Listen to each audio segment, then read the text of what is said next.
We're finally moving into one of the most important race weekends of our 2024 calendar, which is the Imola Grand Prix, where upgrades will be all across the field and they will be huge. We got the top 5 teams all bringing upgrades, with also the small teams including Haas and Williams bringing pieces to bring themselves up closer to the top 5 and fight for points. Imola is going to be our first European race, so this is why we see so many upgrades here, and it's a track that kind of gives everything. It's got that huge straight in the start-finish line, but also some high-speed corners in Sector 1 with some slow-speed corners through Sectors 2 and 3 and some medium speed. It's a jack of all trades with this track. So many teams love to test out how their car is going to be here and whether these new upgrades are going to work for the rest of the season. It is a season-defining race, and we get to find out what the rest of the year is going to be like, and will we have a competitive top 3, 4, possibly 5, depending on if everything goes right. Wanted to real quickly thank you guys. You guys are showing so much support, and anybody that does comment or like or subscribe, you guys are telling me that the video is good and that you guys love the channel, so that means a lot to me. And thank you so much for giving that support in whichever fashion that you do. If you're new here, I'd love it if you subscribe to the channel and give it a like for this video. It'd mean a lot, but let's get started into the upgrades coming into the Imola Grand Prix. I wanted to start with the smaller teams because the big teams have a lot more info, and that will be the more juicier part of the video. We have Haas bringing in upgrades, and that is quite the statement to say. This is the second time of me saying it. They brought upgrades in China. They're doing it again now in Imola, which is just only a couple of Grand Prix from the Chinese Grand Prix. So quite impressive from Haas, and Komatsu is changing the pace over there. The team is bringing upgrades with the hope to actually catch RB, make them competitive. And we also have Williams doing the same. Williams is looking into bringing upgrades to become contenders in the points. We do have Alex saying the car is quite unstable and hard to control. And we've seen the problems that Logan's had throughout the season, whether it's driver error or the actual car being super hard to control. We do know that Alex is pretty reliable on this, and we know that the car can be a tricky beast, even with it being a completely different concept. And yet to see some big upgrades on the Williams car, which will be coming for the Imola Grand Prix, thankfully. We also have reports of RB bringing something as well, but nothing upon what those parts can be. I didn't see anything for Alpine and Sauber, but I'd be shocked if they didn't bring anything. Alpine is in a much better spot now that they've hit the weight limit on their car, and we can see a much more competitive Alpine. Hopefully Imola can go well for them, kind of like Miami did. Sauber is going to bring some stuff for those wheel nuts. I do know that, but I don't know about any car parts and whether that car is going to be upgraded much more than it is now, maybe in a couple Grand Prix time, but I hope they bring something to Imola because the car is not too far off. That bottom 5 is pretty fun to watch. Now, top 5 is obviously what we want to be, super close and competitive, but if the bottom 5 can start catching the top 5, like we might see with RB, that'd be quite fun as well. But with that out of the way, let's get into the big teams. I first want to cover McLaren. Now, for McLaren, we've already seen their upgrades. We've seen what it's done and how fast they can actually be. They did end up bringing a completely different floor, which was exposed in the sprint race, and I kind of wanted to just go over it very briefly. We will see this new floor and side pod design shape now on Piastri. Piastri was actually running in that race without all the upgrades. He ended up only being like 2/10 behind on Lando for the whole entire race in race pace, which was quite impressive considering that's how much the rest of the upgrades are worth for him.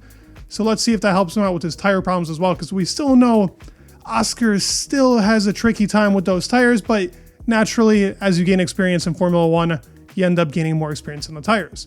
Looking at the floor, just some quick things to go over. As you can see in the diffuser, you can see some roof profiling there for aerodynamic gain. We've already seen this with the Red Bull car. They started this whole entire diffuser profiling. Now we see it in the McLaren, we saw it in the Aston Martin, we've seen it in the Ferrari.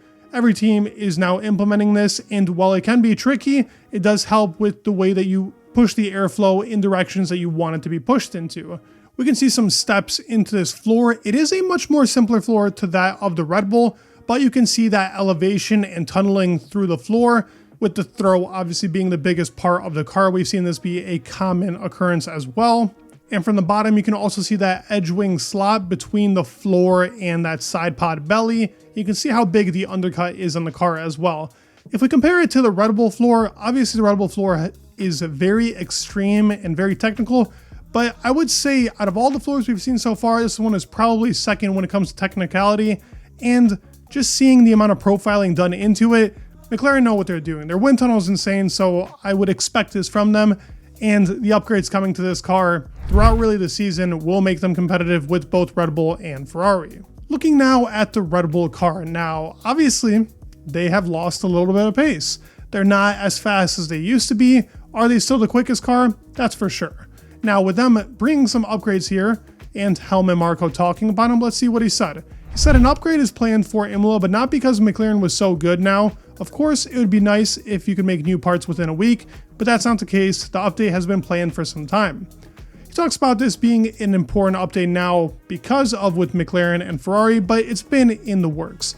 Adrian Newey already talked about the Japan upgrade, that it wasn't even really needed to be brought to Japan, but they wanted to see if it performed well, and it exceeded expectations. We got to remember, in the Chinese GP, Max was pretty much killing the whole entire field, so we can't be too quick to jump, but it is going to be much more competitive. And with Red Bull, do they bring another cooling outlet?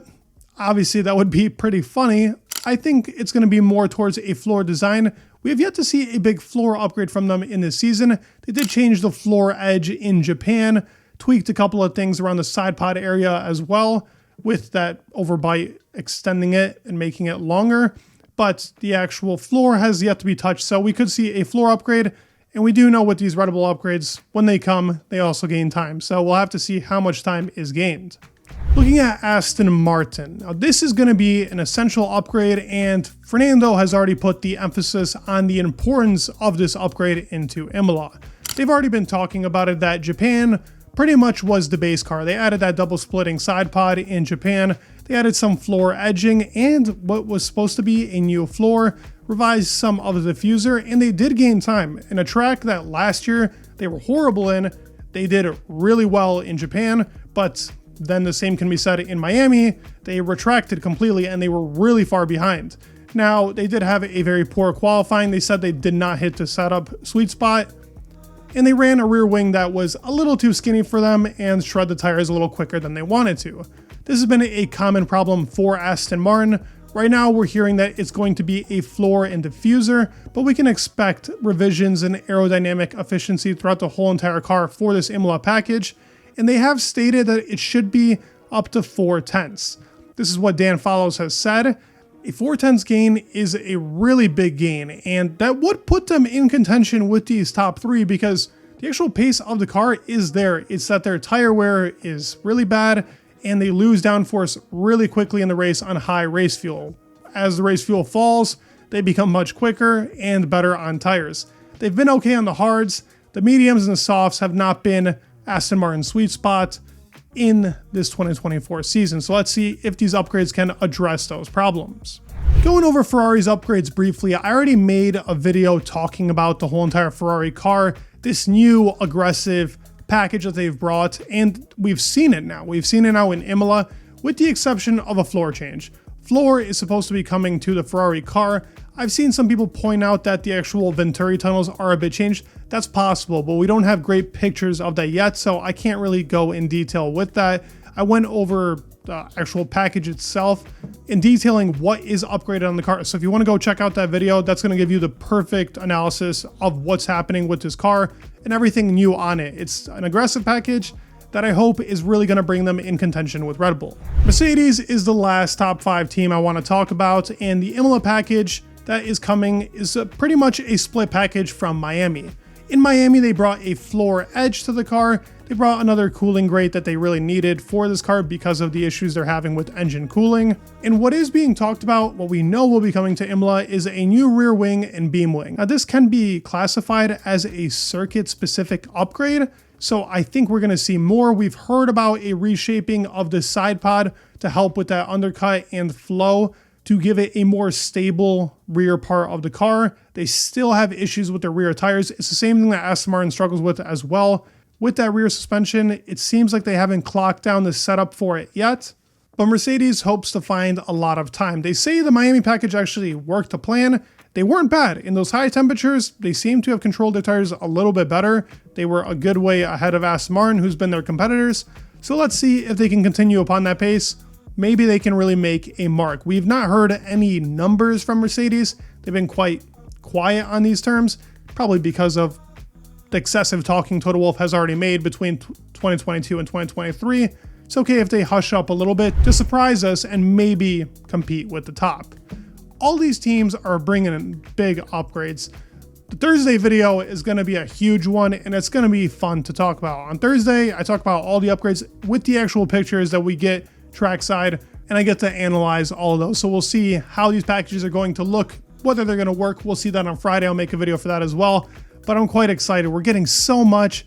Imola is always a fun Grand Prix. It's a great track. It gives everything, and it's going to tell us a lot about how our 2024 season could potentially shape up. With now this contention of McLaren, Red Bull, Ferrari, maybe another two teams. How are the bottom teams going to go in? It's going to be fun. Hope you guys stay along for the ride. If you guys did enjoy, please leave a like, subscribe, and me in the world, and peace.